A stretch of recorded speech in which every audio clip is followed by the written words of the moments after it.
जो बेटा अपन ने अब तक जितना पढ़ा है वो सारा का सारा रिएक्शन मैकेनिज्म था, ठीक है। क्लियर, अपन ने जितना रिएक्शन मैकेनिज्म पॉसिबल था वो सारा पढ़ लिया। उसमें कुछ नेम रिएक्शन भी आई तो उनको भी सल्टाते चले, ठीक है। कुछ बच भी गई होंगी तो उनको आगे सल्टा लेंगे। अब अपन क्या करेंगे, पहले 3 चैप्टर वाइज पढ़ेंगे। चैप्टर वाइज पढ़ने का मतलब वो चीजें जो मैं रिएक्शन मैकेनिज्म में नहीं पढ़ा पाया था, वो अलग अलग चैप्टर की रिएक्शन वो उसी चैप्टर में काम आती है, तो अब उनको हम चैप्टर वाइज पढ़ेंगे। अपन 3 चैप्टर पढ़ेंगे, एक हाइड्रोकार्बन पढ़ेंगे, एक हेलो एल्केन हेलो एरीन पढ़ेंगे। हाइड्रोकार्बन आपका 11th वाला, हेलो एल्केन हेलो एरीन और एल्कोहल फिनोल और ईथर। उसके बाद अपन पढ़ेंगे नेम रिएक्शन। नेम रिएक्शन जिनमें नेम रिएक्शन जो सिर्फ नेम से चलती है, क्लियर है, वो पढ़ेंगे। उसके बाद बचे हुए आपके 2 चैप्टर पढ़ेंगे, carboxylic acid sorry carbonyl compound and carboxylic acid वाला, और लास्ट में एमीन वाला। वैसे वो चैप्टर भी ऑलमोस्ट हो चुके हैं, बस उनमें 2-2 4-4 नेम रिएक्शन बची हुई है और लैब टेस्ट बचे हुए हैं। तो अपन मोस्टली जो हाइड्रोकार्बन है इस वाले में थोड़ा सा ज्यादा ही है, बाकी तो सब छोटे छोटे हैं। इसमें लैब टेस्ट तो है नहीं, पर ऐसी रिएक्शन है जिनकी कोई मैकेनिज्म नहीं है, तो आपको बहुत सारी याद भी करनी पड़ेंगे ना। एनसीईआरटी डिट्टो रिएक्शंस है, उनकी कोई मैकेनिज्म नहीं है, बस एनसीईआरटी से डायरेक्ट ही पूछते हैं उनको, तो इधर उधर का पूछते भी नहीं है। बाकी अपना पूरा हो चुका है, तो जो चीज मैं पढ़ा चुका हूँ वो चैप्टर वाइज में पढ़ाऊंगा नहीं, ठीक है। तो मैं आपको पूरा पढ़ा दूंगा। इसको पूरा पढ़ाने के बाद आपको पूरी एनसीईआरटी पढ़ लेनी है, और जब आप पूरी एनसीईआरटी पढ़ोगे आपकी एक एक लाइन पढ़ी हुई होंगी हमारी भाषा में, पर पढ़नी सबको है। तो अब मैं 3 चैप्टर वाइज पढ़ाऊंगा ना, तो उनमें अपन सबसे पहले ले रहे हैं हाइड्रोकार्बन। मेन चैप्टर वाइज वाले में सिर्फ उन्हीं को ले रहा हूँ जिनको क्या नहीं किया बेटा, पढ़ाया नहीं है हमारे पास में। तो सबसे पहले अपन पढ़ रहे हैं बेटा हाइड्रोकार्बन। क्या पढ़ रहे हैं बेटा, हाइड्रोकार्बन क्या होता है, कार्बन और हाइड्रोजन से मिले हुए कंपाउंड होते हैं। उन हाइड्रोकार्बन में अपन जो सबसे पहले पढ़ना चाहते हैं वो पढ़ना चाहते हैं एल्केन। क्या पढ़ना चाहते हैं, और एल्केन का जनरल फॉर्मूला होता है CnH2n+2। क्लियर है। अगर मैं सबसे पहले अगर बात करें तो अपन इन एल्केन की प्रिपरेशन की बात करेंगे। किसकी बात करेंगे, अगर आप एनसीईआरटी में जाओगे तो इनका नोमेनक्लेचर दे रखा है, वो मैंने पूरा यूपीएससी में पढ़ा रखा है हमारे पास में। तो प्रिपरेशन में अगर मैं बात करें तो सबसे पहला होता है रिडक्शन ऑफ एल्कीन और एल्काइन। ये रिडक्शन और एल्कीन और एल्काइन वाला यही था बेटा, RC ट्रिपल बॉन्ड वाला। RC ट्रिपल बॉन्ड CH है, RCH डबल बॉन्ड CH2 है। इसमें आपको बताया था हेट्रोजीनियस कैटलिस्ट डाल दो। क्या डाल दो बेटा, तो ये तो अपन रिडक्शन में पढ़ चुके हैं, तो फिर से पढ़ाएंगे नहीं। क्लियर है। फिर बेटा उसको आपको याद है वहां पे एक राने निकल यूज करते थे। क्या यूज करते थे, तो वहां मैंने आपको राने निकल बताया तो था, वो सीधा लिखा था राने निकल। वो बनता कैसे वो बताना भूल गया था। तो वो बनता है निकल और एल्यूमिनियम होता है ना बेटा, उसके सोडियम हाइड्रोक्साइड के साथ उसको क्या करते हैं, बॉइल करते हैं। क्या करते हैं, उससे राने निकल बनता है। राने निकल पाउडर फॉर्म में होता है। किसमें होता है, पाउडर फॉर्म में होने से उसका सरफेस एरिया ज्यादा होता है। सरफेस एरिया ज्यादा होता है, रेट ऑफ रिएक्शन ज्यादा होगी। बस ये इसलिए यहाँ लिखवा दी, वहां ये लिखवाई नहीं थी तो यहाँ लिखवा दी, बाकी सारा पढ़ाया हुआ है। नेक्स्ट बना फ्रॉम एल्काइल हैलाइड। किससे बनाना है, एल्काइल हैलाइड का मतलब RX से। क्या है बेटा, अब देखो बेटा आपको एक सिंपल सी कहानी है बेटा, ये जो RX में जितना मैं पढ़ा रहा हूँ ये सारा का सारा अपन ने पढ़ रखा है। आपको पता है कि अगर RX है, अगर मैं इस RX में Mg डालूं तो क्या बन जाएगा, RMgX बन जाएगा। अगर इस RX में मैं Li डालूं तो RLi, और अगर इस RX में मैं जिंक डालूं तो R2Zn। यही बनते हैं बेटा, वही ऑर्गेनोमेटलिक कंपाउंड ऐसे बनते हैं। आपको पता है इन ऑर्गेनोमेटलिक कंपाउंड के मन में एक ही चीज है कि कहीं से H+ आता जाए। तो अगर मैं इनमें कहीं से प्रोटॉन डोनर डाल दूं, क्या डाल दूं, प्रोटॉन डोनर मतलब H+ डोनर, तो जैसे H+ डालूंगा तो ये R नेगेटिव से H+ को लेके क्या बन जाएगा, और RH क्या है, एल्केन। तो ये RH एल्केन में जो जितने कार्बन आते हैं सारे ऑर्गेनोमेटलिक से आते हैं। तो मैंने यही रिएक्शन लिखी है बेटा आपके पास RX है। क्या है बेटा, ये क्या लिखा हुआ है, नेसेंट हाइड्रोजन। ये 2H का मतलब क्या है, नेसेंट हाइड्रोजन मतलब अकेला हाइड्रोजन, पर तुम्हें इससे कोई लेना देना नहीं है। तो अगर आप RX में कहीं से नेसेंट हाइड्रोजन डाल दो तब भी RH बन जाएगा, लेकिन हमें इनके कैटलिस्ट ध्यान रखने हैं। तो देखो आपको क्या डालने को कह रहा है कि जिंक इन HCl। क्या आपको यही रिएक्शन करवाना चाह रहा है कि RX में जिंक डालो तो R2Zn बनेगा, फिर HCl डाल दोगे तो क्या आ जाएगा, RH। तो क्या इसको अलग से पढ़ाने की कोई जरूरत है, सेम कहानी यही है बेटा। जिंक डाल के, ये तो कौन है, प्रोटॉन डोनर है। सेम कहता है कि जिंक इन कॉपर डाल दो और साथ में डाल दो एल्कोहल C2H5OH। C2H5 पे आपको पता है OH क्या दे देगा, H+। पहले ये होगा फिर H+ डाल दो। नेक्स्ट वन कहता है रेड फॉस्फोरेशन HI। इसका तो बारे में बताइए, इसका इतिहास पता है, किसी इलेक्ट्रोनेगेटिव को छोड़ता सबको हटा के क्या लगा देता है, H। और ये है बेटा एल्यूमिनियम इन मर्करी एथेनॉल। सेम कहानी है बेटा, एल्यूमिनियम रिएक्शन करेगा फिर आप एथेनॉल डाल दोगे तो क्या आ जाएगा, H। तो इनका ये सारी रिएक्शन एक ही मैकेनिज्म पे चलती है, और ये सारी अपन ग्रीगनार में पढ़ ली। किसमें पढ़ ली, बोलो कोई दिक्कत है, यही है देखो मैंने यहाँ नीचे लिख भी रखा है रिएक्शन, बोलो कोई दिक्कत है। R2Zn बनेगा, कहीं से एसिडिक हाइड्रोजन आया तो RH ग्रिग्नार्ड भी यही बनाएगा, ये भी। तो ये तो पहला तरीका हुआ कि आप एल्काइल हैलाइड से उतने ही कार्बन का क्या बनाना चाहते हो, एल्केन। क्लियर है? जितना कार्बन का हेलो एल्केन है उतने ही कार्बन का अगर आप एल्केन बनाना चाहते हो तो उसमें आप Mg डाल के पानी डाल दो, जिंक डाल के पानी डाल दो, या कोई भी एसिडिक डोनर डाल दो, तो उससे क्या बनेगा, उतने ही कार्बन का, ज्यादा का नहीं बनेगा, उतने ही कार्बन का। आगे बात में नेक्स्ट अपन पढ़ेंगे बेटा वुड्स रिएक्शन। क्या पढ़ेंगे बेटा? तो वुड्स रिएक्शन क्या है कि बेटा जितने कार्बन का एल्काइल ग्रुप है उससे दुगने कार्बन का एल्केन बना के देता है। हाँ जी, जैसे अपने पास है RX, क्या है बेटा, वुड्स रिएक्शन होती है सोडियम इन ईथर, सोडियम इन, तो जितने कार्बन का RX है तो RX से, जहां से RX से बेटा X हटा दो, क्या हटा दो बेटा, मैकेनिज्म बताऊंगा, X हटा दो और बाकी बचे को जोड़ दो, क्या बन जाएगा, RR। तो दुगने कार्बन का एल्केन बना के देता है नहीं देता? तो वुड रिएक्शन क्या है, solution of alkyl halide in ether on heating with a sodium give alkane, और एल्केन भी कितना देता है, दुगने कार्बन का, जहां पे हेलोजन है वहीं से हटा के जोड़ दो।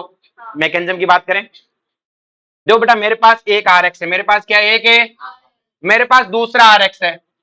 आपको पता है बेटा कि जो X हेलोजन है बेटा यहाँ पे वो मोर इलेक्ट्रोनेगेटिव है, जब X यहां से लीव करेगा तो इलेक्ट्रॉन लेके जाएगा, तो X पे क्या आएगा, नेगेटिव चार्ज, और R पे क्या आएगा, ये एक साथ ही होता है, मैं तो दो स्टेप में दिखा रहा हूं। उसी वक्त सोडियम के पास एक एक्स्ट्रा इलेक्ट्रॉन है, सोडियम वो एक्स्ट्रा इलेक्ट्रॉन R को दे देता है, किसको देता है, और जैसे ही वो एक्स्ट्रा इलेक्ट्रॉन R को देता है, R पे क्या आता है, फ्री रेडिकल, क्योंकि पॉजिटिव था, एक इलेक्ट्रॉन देके न्यूट्रल हुआ है, क्या हुआ है, न्यूट्रल, मतलब R फ्री रेडिकल क्या बना। अब सोडियम पे क्या आया, Na+, सोडियम पे क्या आया, इस पे क्या आया, X माइनस, क्या बन गया, NaX, क्या बन गया, ये तो एक R ने किया। ऐसा एक दूसरा RX था, उसमें से X ने इलेक्ट्रॉन लेके भाग गया, तो X पे तो क्या आया, माइनस, क्यों भाग गया X, क्योंकि मोर इलेक्ट्रोनेगेटिव था।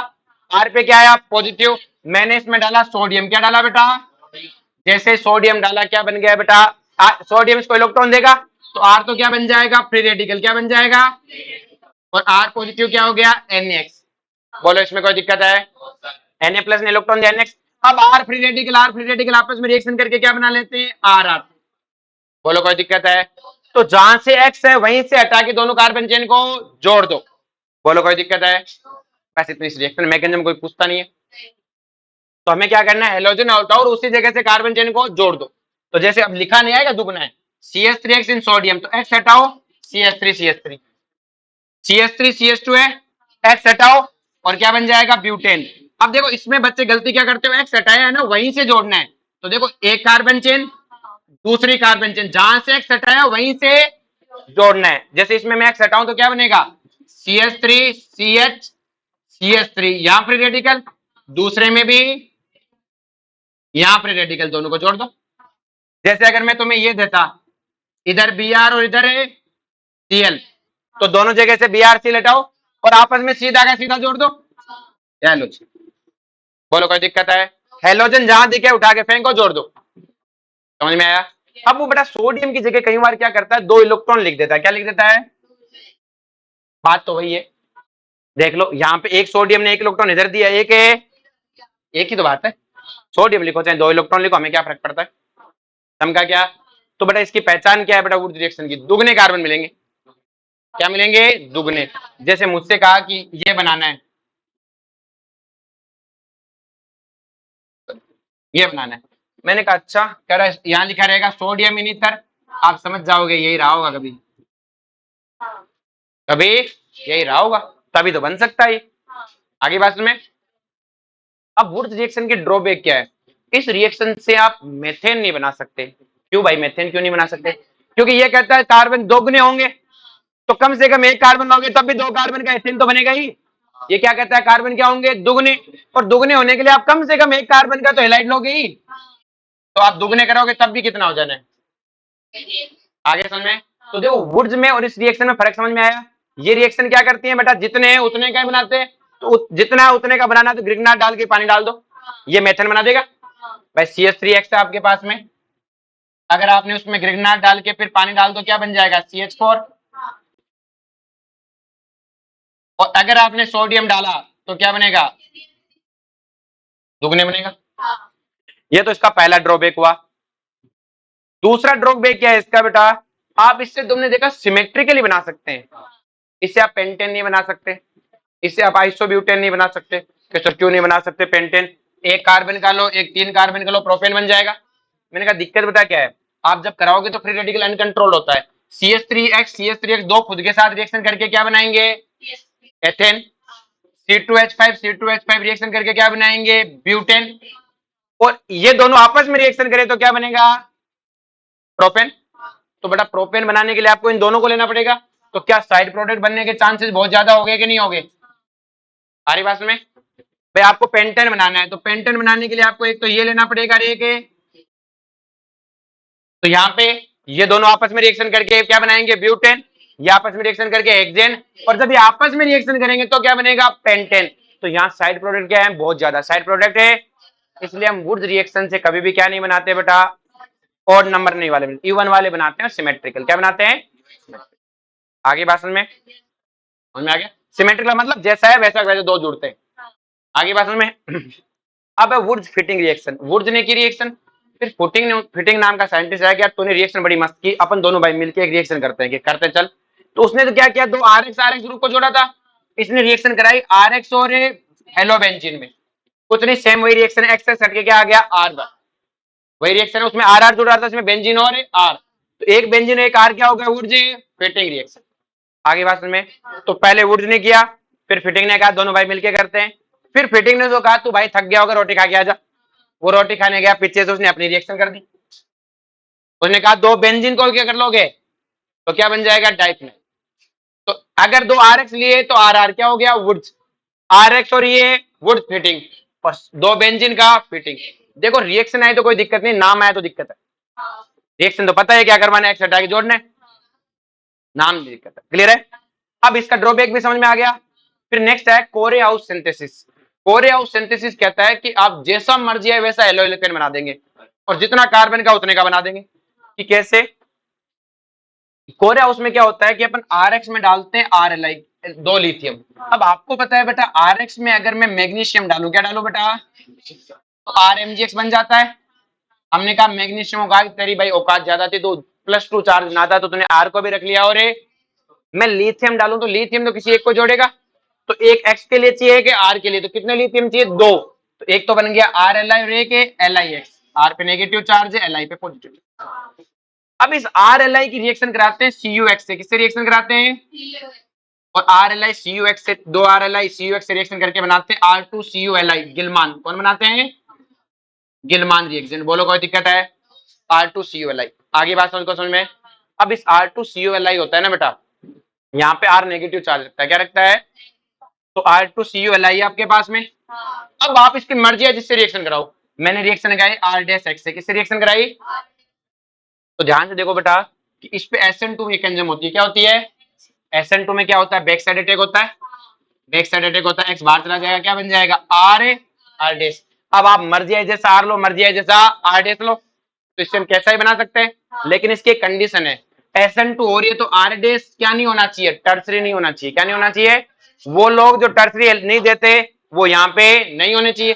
तो अगर मुझे क्या है कि CH3X है, इसमें पहले Li डाला, फिर इसमें CuX डाला, तो आप क्या बना दोगे कि sir CH3 whole twice CuLi बन जाएगा, गिलमान।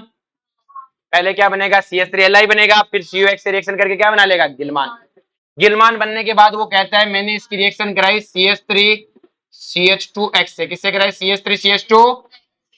हमारे पास में, तो आपको पता है CH3 नेगेटिव न्यूक्लियोफाइल अटैक करेगा और X से बाहर क्या बना देगा, प्रोपेन। तो प्रोपेन आपको बनाने के लिए आपको क्या जाना पड़ेगा, कोरे हाउस सिंथेसिस।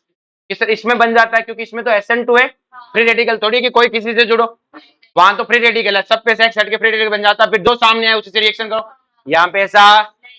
आगे बात समझ में। अब बेटा देखो वुड से अच्छी यील्ड देता है, यील्ड का मतलब हो गया बेटा अमाउंट ऑफ प्रोडक्ट। यील्ड समझते हो ना सबके सब क्या होता है, जैसे अपन मावा बनाए, तो एक तो अपन 10 किलो दूध लाए और गाय का दूध लाए, उससे मावा बनाया तो अपने को मिलेगा 1-1.5 किलो ही, क्लियर है। लेकिन वही भैंस का दूध लाए तो अपने को 2-2.5 किलो भी मिल सकता है। तो रीजन क्या है कि बेटा उसको यील्ड बोलते हैं, 10 किलो रिएक्टेंट से कितना प्रोडक्ट मिला। तो इसमें अगर आप जितना भी लेते हो तो उसमें यील्ड बनने की चांस क्या है, ज्यादा, ये याद रखना। चल बे सैरी। नेक्स्ट में बात करते हैं बेटा, गांव में दूध किलो से बिकता है। नेक्स्ट में बात करते हैं बेटा फ्रॉम फ्रैक्लेंट रिएक्शन। सेम रिएक्शन है बेटा, आरएक्स में जिंक डालने पे क्या मिलता है बेटा, R2Zn क्या मिलता है। और सेम रिएक्शन है, R2Zn की रिएक्शन किसी आरएक्स से करा दो, वही कोरिया हाउस सिंथेसिस जैसी आरआर। बोलो कोई दिक्कत है तो आपका हो तो कोरिया हाउस जैसा ही है। इसकी भी यील्ड क्या होती है वुड से, अच्छी। नेक्स्ट है ग्रिग्नार्ड से, किससे बेटा, ग्रिग्नार्ड से आप ये भी पढ़ के आए थे कि RMgX में अगर आप HY डाल दो, क्या डाल दो, उतने ही कार्बन का एल्केन तैयार है। बोलो कोई दिक्कत है। आप चाहते हो ज्यादा का बनाएं तो आप पहले से ग्रिग्नार्ड रिएक्शन बना के लाओ, उसको किसी हेलो एल्केन से रिएक्शन कराओ। अगर हेलो एल्केन प्राइमरी है तो R नेगेटिव अटैक करेगा, कौन सी मैकेनिज्म से, SN2 से, और आपका प्रोडक्ट तैयार। अगर ये टर्सरी है, कौन सा है बेटा, तो कौन सी मैकेनिज्म फॉलो करेगा, SN1, पहले X चला जाएगा, बाद में R नेगेटिव अटैक कर देगा। लेकिन अगर आपने हीट दे दी, क्या दे दी, तो R नेगेटिव पे नेगेटिव चार्ज है, तो ये न्यूक्लियोफाइल है तो ये बेस भी है, जिसमें नेगेटिव चार्ज होता है न्यूक्लियोफाइल बेस दोनों होते हैं। हीट देते ये कहेगा अब एलिमिनेशन कराऊंगा, क्या कराऊंगा, तो ये SN1 SN2 दोनों कर सकता है, एलिमिनेशन की भी औकात रखता है, लेकिन हीट देनी पड़ेगी, क्या देनी पड़ेगी, आई बात में। चलो जी नेक्स्ट में बेटा फ्रॉम लिथियम एल्यूमिनियम हाइड्राइड और सोडियम बोरो हाइड्राइड। ध्यान समझो कि लिथियम एल्यूमिनियम हाइड्राइड और सोडियम बोरो हाइड्राइड क्या करते हैं। तो देखो बेटा लिथियम एल्यूमिनियम हाइड्राइड फॉलो करता है SN2, क्या याद करोगे, मैकेनिज्म याद रखो, और सोडियम बोरो हाइड्राइड फॉलो करता है SN1। तो बस हो गया काम। देखो अपने पास RX है, उसमें अपन ने डाला लिथियम एल्यूमिनियम हाइड्राइड, ये लिथियम एल्यूमिनियम हाइड्राइड।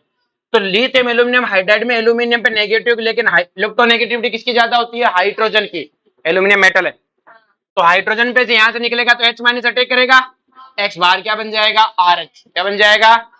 और SN2 मैकेनिज्म से हो रही है तो R क्या नहीं होना चाहिए, टर्सरी नहीं होना चाहिए। वो एल्किल हैलाइड जो SN2 नहीं देते वो इस रिएक्शन है। अब ये देता है SN1, क्या देता है, सेम कहानी है, यहां से बोरोन H माइनस में निकलेगा, SN1 देता है, इसका मतलब R क्या नहीं होना चाहिए, प्राइमरी और मिथाइल, ये अटैक करेगा और क्या बन जाएगा, RH क्या बन जाएगा। बोलो कोई दिक्कत है। नेक्स्ट आता है फ्रॉम ट्राइफिनाइल टिन हाइड्राइड।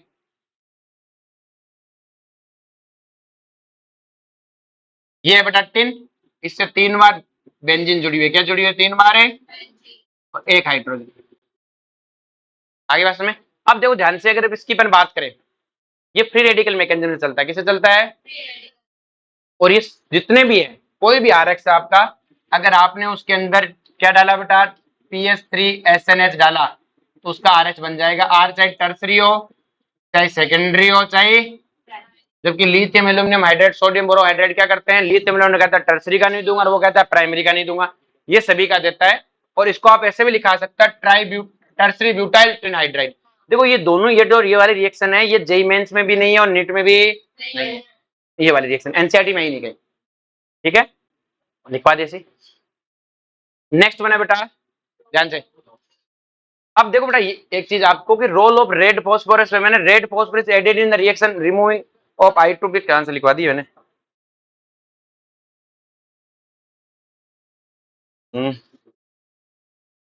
हाँ भाई बात करते हैं रेड फॉस्फोरस से। आपको पता है बेटा किसी भी जो, ध्यान से, अगर आपके पास एल्कोहल है, आपके पास कार्बोक्सिलिक एसिड है, ध्यान समझो बेटा, आपके पास एल्डिहाइड है, आपके पास कीटोन है, मैंने आपको बताया था अगर आप इसमें रेड फॉस्फोरस इन I2 डालो, क्या डालो बेटा, क्या बताया था बेटा, कि सारे चटेंगे, सारे वो हटेंगे, सब में H आएगा। तो क्या ये रिएक्शन तो मैं पहले पढ़ा चुका हूं बेटा।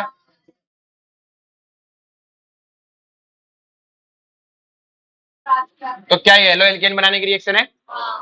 अब इसमें red phosphorus reaction to remove I2, कि इसमें रेड फॉस्फोरस का रोल क्या होता है, ये पूछ लेता है। रेड फॉस्फोरस क्या करता है, ये क्या करता है, रिएक्शन में से I2 को रिमूव करता है, क्या करता है, बस इतना ध्यान रखो, कोई मतलब है नहीं है, क्लियर है, मैकेनिज्म मैकेनिज्म कोई मतलब नहीं, I2 को रिमूव करता है, किसको रिमूव करता है, बोलो कोई दिक्कत है। चलो नेक्स्ट बेटा फ्रॉम मेटल कार्बाइड, किससे बनाना है बेटा, कार्बाइड का मतलब होता है बेटा वो कार्बन जिन पे नेगेटिव चार्ज होता है, जिनमें क्या होता है। अब मेटल कार्बाइड की बात करें, देखो ध्यान से, मेरे पास है Al4C3, Al4 है, तो देखो ये Al4 है और ये C3 है, ये मेटल कार्बाइड है, एक मेटल है कार्बन, इसे बोलते हैं मेटल कार्बाइड। तो अगर मैं इसमें क्रॉस मल्टीप्लाई करूं तो एल्यूमिनियम पे कितना आएगा, +3 चार्ज, और कार्बन पे, और हमने पानी डाला, क्या डाला, तो सी पे -4 चार्ज पानी से क्या खा जाएगा, H+, तो क्या बना देगा, CH4। क्या बना देगा, अगर ये H+ खाएगा तो एल्यूमिनियम क्या खाएगा, OH-। हो गया रिएक्शन बैलेंस। तो क्या ये मेथेन बनाने का मेथड हो गया। इसी तरह B2C है, बेरियम कार्बाइड। तो इसमें मुझे बताओ एक बेरिलियम पे कितना चार्ज होता है, +2, तो दो पे कितना हुआ, +4। अरे एक बेरियम सेकंड सेकंड ग्रुप का है, एक पे +2, दो पे +4, तो इन दो कैटायन पे +4, तो एनाइन पे कितना होगा, -4। फिर पानी डाला, इसने क्या कहा गया, H+CH4। बोलो कोई दिक्कत है। तो इससे हम सिर्फ CH4 ही बना सकते हैं, बाकी कुछ भी। ये मेथेन बनाने का मेथड है, किसका बनाने का है। अब एक और हाइड्रोलाइसिस की रिएक्शन है, वो एल्काइन बनाती है। क्या बनाती है, एल्काइन। क्लियर है। वो ये है बेटा कैल्शियम कार्बाइड। क्या है बेटा, अब मुझे पता है एक कैल्शियम पे कितना चार्ज है, +2, तो दो C2 पे कितना आएगा, -2, और C2 पे माइनस है। अब आप सोचो कि अगर ये दो अलग अलग एटम होते तो एक कार्बन पे -1, दूसरे पे भी यही आता। अब -1 वाला कौन सा कंपाउंड हो सकता है, अगर पानी लिया तो CH ही बन पाएगा, इससे ज्यादा पॉसिबल है। तो हमने कहा ये C2 2- ही कंपाउंड है। C2 2- ही क्या है, इसका कोई एटम एग्जिस्ट है। अब अगर ये पानी से रिएक्शन करेगा तो क्या बनाएगा, C2H2, और C2H2 कौन है बेटा, एस्टिलाइन। ठीक है, ये अलग रिएक्शन, इसको आगे आएगी फिर से पढ़ा दूंगा। समझ में, ये अलग से रिएक्शन क्यों है, क्योंकि सर देखो यहाँ तो C4- बना तो CH4 बन सकता है, यहाँ C2 2- बना तो C-1 से तो कुछ बना ही नहीं सकता। तो सीधा रखो, फिर इससे की सीधी पानी से रिएक्शन कराओ, C2H2 मिलेगा। क्या मिलेगा, और C2H2 आपको पता है इथाइन है। कौन है बेटा, इथाइन। अब बात करते हैं फिजिकल प्रॉपर्टी। देखो फिजिकल प्रॉपर्टी में मैंने आपको पहले पढ़ा रखा है, बॉइलिंग पॉइंट क्या होता है, मॉलिक्यूलर वेट के प्रोपोर्शनल होता है। प्रोपोर्शनल होता है हाइड्रोजन बॉन्डिंग के, और इनवर्सली प्रोपोर्शनल होता है बेटा ब्रांचिंग के। ब्रांचिंग के क्या होता है, इनवर्सली प्रोपोर्शनल। तो मॉलिक्यूलर वेट के प्रोपोर्शनल है, अनब्रांच क्या लिखा है, वॉन्डरवॉल फोर्स क्या होता है, और बॉइलिंग पॉइंट इनवर्सली प्रोपोर्शनल है किसके बेटा, नंबर ऑफ साइड चेन। क्या लिखा है, वंडरवॉल फोर्स है, तो वंडरवॉल फोर्स लिखा है तो बता रखा है, वंडरवॉल फोर्स क्या होता है, मॉलिक्यूलर वेट के प्रोपोर्शनल, या सरफेस एरिया ऑफ मॉलिक्यूल, जितना ज्यादा क्या होगा, सरफेस एरिया ज्यादा होगा। क्लियर है, सरफेस एरिया क्या होगा, ज्यादा।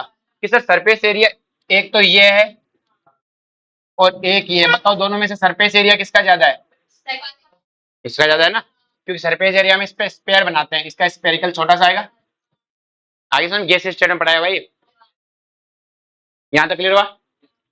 तो अब बड़ा बात करते हैं मेल्टिंग पॉइंट की। आपको पता है मेल्टिंग पॉइंट आता है पैकिंग पे, किस पे डिपेंड करता है, पैकिंग पे। जितनी अच्छी पैकिंग होगी उतना ज्यादा मेल्टिंग पॉइंट होगा।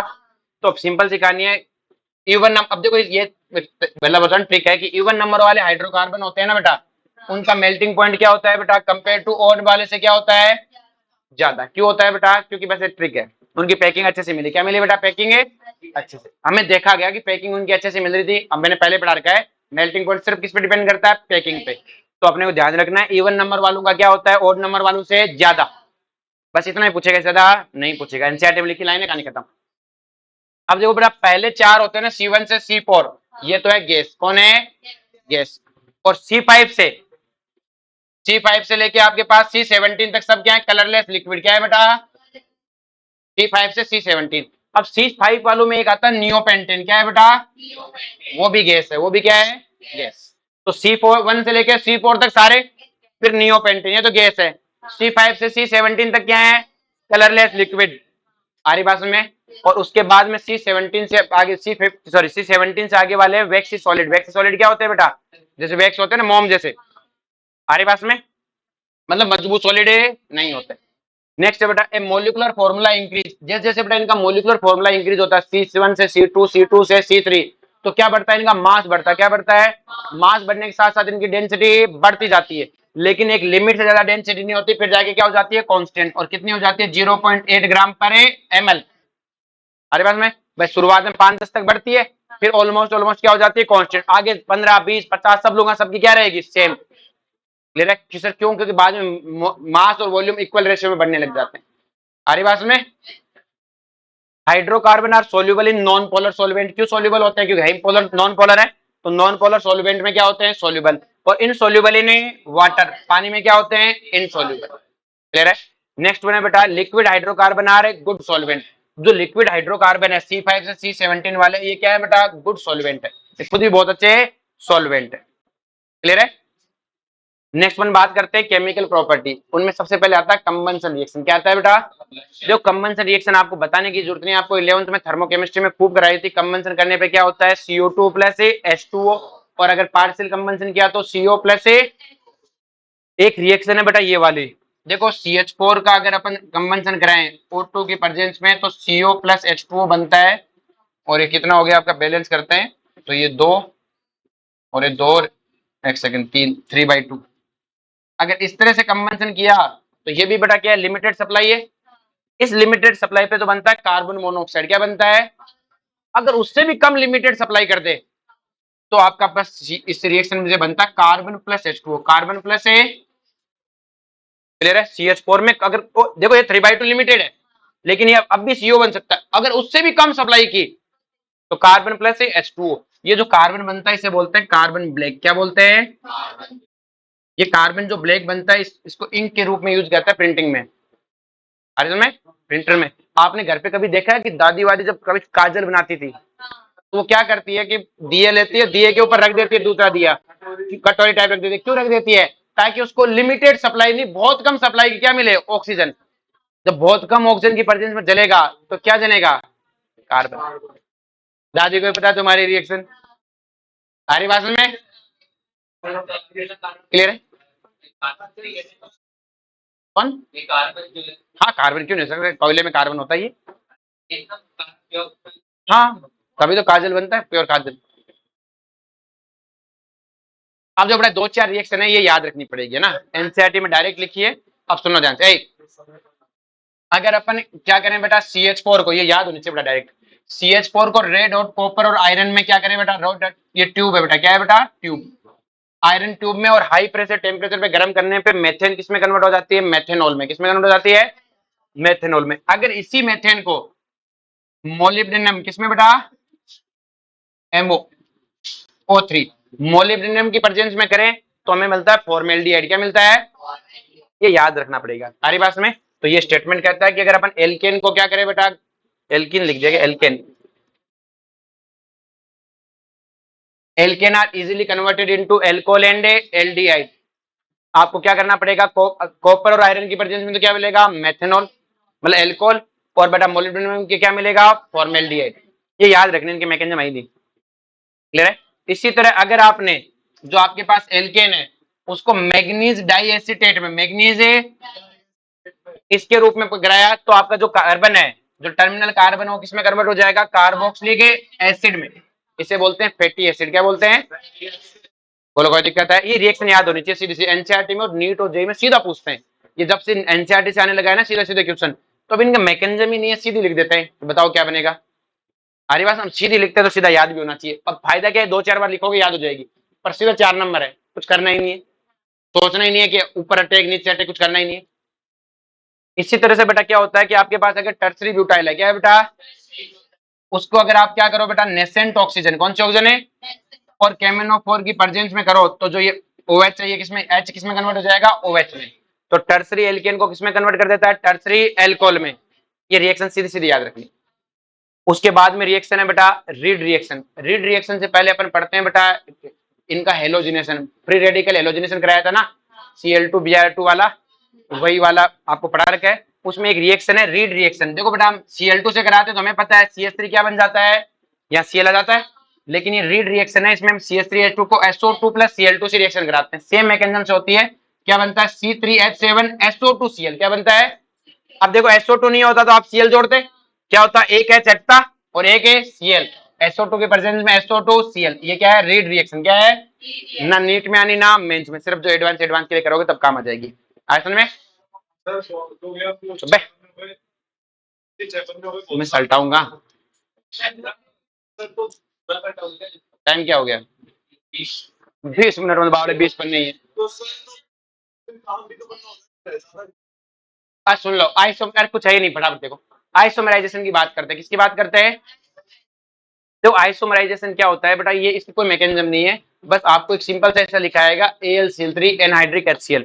एल्केन इसके साथ कोई रिएक्शन तो करेगा नहीं, तो आपको जब भी दिख जाए कि आपके पास एक एल्केन है उसमें AlCl3 एनहाइड्रिक डाल दे तो उसका आइसोमर बना देना, जो पसंद आए। एक ही आइसोमर ऑप्शन में लिखाएगा। और ब्रांच बनाना, क्या बनाना? लीनियर को किसमें कन्वर्ट कर देगा, ब्रांच में। जैसे ये आपके पास पहले से ब्रांच है, इसकी और ब्रांचिंग कर दो। क्लियर है? तो ये क्या करता है, लीनियर को किसमें कन्वर्ट करता है, ब्रांच में। सीधी एनसीईआरटी रिएक्शन है, अपन चैप्टर वाइज पढ़ रहे हैं, अपन सब पढ़ रखे, ये सीधी सीधी रिएक्शन है, ध्यान होना चाहिए बेटा ना। नेक्स्ट आता है पायरोलाइसिस, क्रैकिंग या थर्मल डिकम्पोजिशन।